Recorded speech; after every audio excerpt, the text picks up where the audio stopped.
वहीं मध्य प्रदेश विधानसभा का शीतकालीन सत्र आज से शुरू हो रहा है। 5 दिन चलने वाले इस सत्र के हंगामेदार रहने के आसार हैं। सत्र के दौरान पंचायत चुनाव में पिछड़ा वर्ग आरक्षण का मुद्दा गरमाया है और साथ ही राज्य में खाद की आपूर्ति को लेकर भी सत्ता पक्ष और विपक्ष में घमासान के आसार हैं। हालांकि सत्र से पहले विधानसभा अध्यक्ष गिरीश गौतम की अध्यक्षता में सर्वदलीय बैठक हुई, जिसमें सदन को सुचारू रूप से चलाने पर सहमति बनी। साथ ही प्रश्नकाल बाधित नहीं करने और लिखित में आने वाले प्रश्नों के उत्तर नहीं पढ़ने पर सहमति बनी है, जिससे सदन का समय बचेगा और ज्यादा से ज्यादा पूरक प्रश्न पूछे जा सकेंगे। वहीं शीतकालीन सत्र के दौरान शिवराज सरकार मौजूदा वित्तीय वर्ष के लिए द्वितीय अनुपूरक बजट भी पेश करेगी। इसके साथ ही मध्य प्रदेश लोक एवं निजी संपत्ति नुकसान की वसूली विधेयक 2021 पेश किया जाएगा।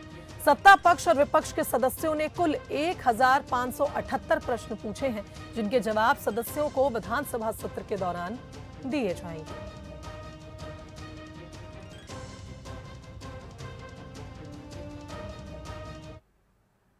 तो इस खबर पर हमारे साथ संवाददाता आकर्ष लाइव जुड़ गए हैं। आइए उनका रुख कर लेते हैं। आकर्ष, कल हमने देखा था किस तरह से ओबीसी आरक्षण का जो मुद्दा है वो दोनों ही पार्टियां अपने अपने तरह से भुनाने की कोशिश कर रही थी, और आज सदन में इस मुद्दे पर हंगामे की होने की आसार है, क्या कहेंगे?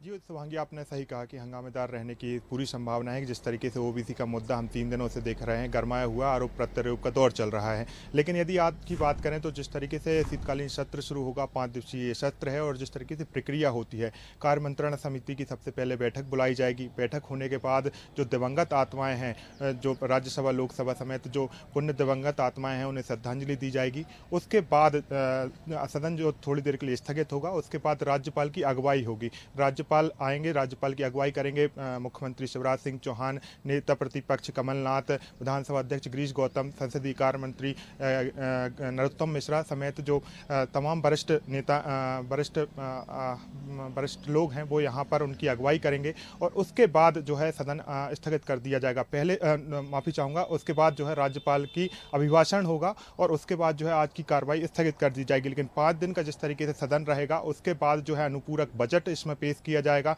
5 विधेयक, जिस तरीके से आपने भी बताया कि सबसे पहले जो पत्थरबाजों के खिलाफ सरकार एक विधेयक लेकर आने वाली है, ऐसे 5 विधेयक लाए जाएंगे, उन्हें पेश किया जाएगा, उन्हें पारित किया जाएगा, उन पर चर्चा की जाएगी।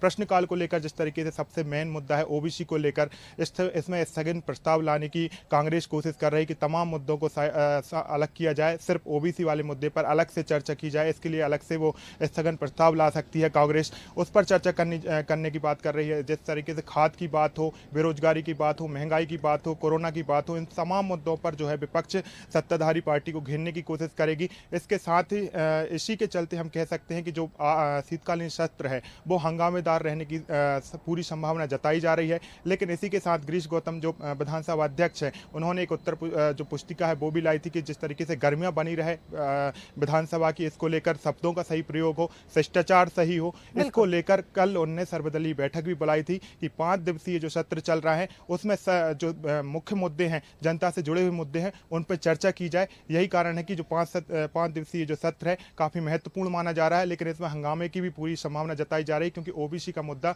गरमाया हुआ है। दोनों ही पार्टियां एक दूसरे पर आरोप प्रत्यारोप लगा रही हैं। शुभांगी, बिल्कुल सही कहा आकर्ष आपने कि इस बार सत्र तो हंगामेदार रहेगा ही, क्योंकि महंगाई और बेरोजगारी पर भी कांग्रेस कहीं ना कहीं सरकार को घेरने की कोशिश करेगी। लेकिन ओबीसी आरक्षण का मुद्दा पंचायत चुनाव से भी जुड़ा हुआ है। ऐसे में ये वो मुद्दा रहेगा जिसके चलते सदन में हंगामा हो सकता है। लेकिन जिस तरह से आपने कार्यप्रणाली बताई है, जिस तरह से प्रोटोकॉल होता है, सत्र जब शुरू होता है दिवंगत नेताओं को श्रद्धांजलि अर्पित की जाएगी और उसके बाद सत्र की शुरुआत होगी। बहुत धन्यवाद आकर्ष तमाम बातचीत के लिए।